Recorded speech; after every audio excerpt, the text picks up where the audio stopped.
With the world obviously on edge over the continuing fallout from President Trump's deadly strike against Iran's top general, today the White House surprised by new impeachment pressure from one of Donald Trump's highest-ranking aides and a well-known Iran hawk, John Bolton, who picked today, of all days, to release this new formal statement announcing for the very first time ever that he's actually agreeing to testify in the Senate trial of his former boss, Donald Trump.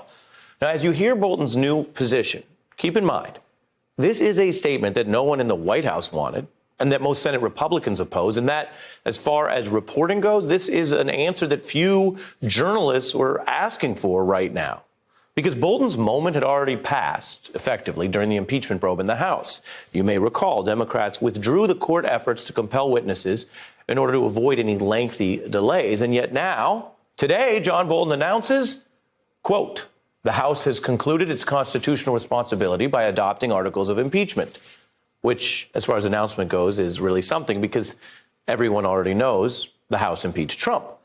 Then this statement continues. It now falls to the Senate to fulfill its constitutional obligation to try impeachments.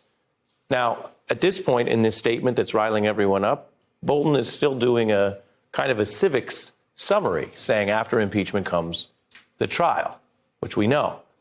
But then he announces, quote, "Since my testimony is once again at issue, I am prepared to testify." There it is, in black and white. I'm prepared to testify.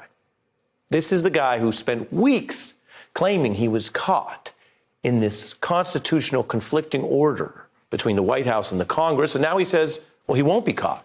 He's ready to give testimony if the Senate asks him, if they subpoena him. And he'll do it regardless of what the White House says. Now, this is a major breakthrough in the potential public evidence for Donald Trump's trial. Bolton would be the highest-ranking official to testify in Ukraine. His testimony could be damaging. And that's not just according to, say, Donald Trump's critics. Former Trump White House officials say this would be, yes, damning to Mr. Trump and put additional pressure on moderate Republicans to consider convicting the president. Now, it's anyone's guess whether any of the moderates would join the ultimate vote required to request his testimony, to subpoena him. The House probe already unearthed clues to what Bolton's eyewitness account would look like. He was warning against Giuliani's Ukraine plot as it unfolded. He then, in the course of that discussion, said that Rudy Giuliani was a hand grenade that was going to blow everyone up.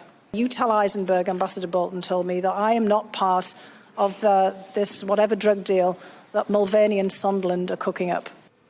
Now, even with everything else obviously going on right now, John Bolton's move's making waves in Washington. Late today, you have these headlines about his curveball, and conservative columnist Jennifer Rubin concluding the move shows that Speaker Pelosi's strategy is paying off. Now, this is a debate that Leader McConnell does not want to have right now. He's said that already. Before the holiday break, he argued the Senate trial should begin with any opening arguments from both sides and then tackle the debates over witnesses later. Now, that is the same order that the Senate used in the trial of President Clinton. And McConnell may have concluded that delaying the witness debate is good for Trump.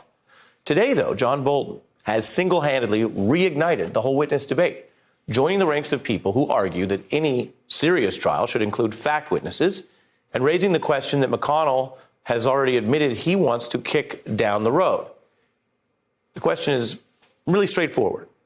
If you are fighting against hearing from fact witnesses that are hired by Donald Trump himself, how do you even pretend you're trying to find the facts as a Senate juror? And as these senators keep invoking historical precedents, it's worth noting a precedent above all others. The Senate rules require each member to stand on the floor. You're seeing the last time they did it right here. To hold up their hands, to take an oath, to do impartial justice. And that would seem to be impossible without pursuing the facts. Hey, I'm Ari Melber from MSNBC. You can see more of our videos right here, or better yet, subscribe to our YouTube channel below. You could have been anywhere in the world, but you're here with us, and we appreciate that.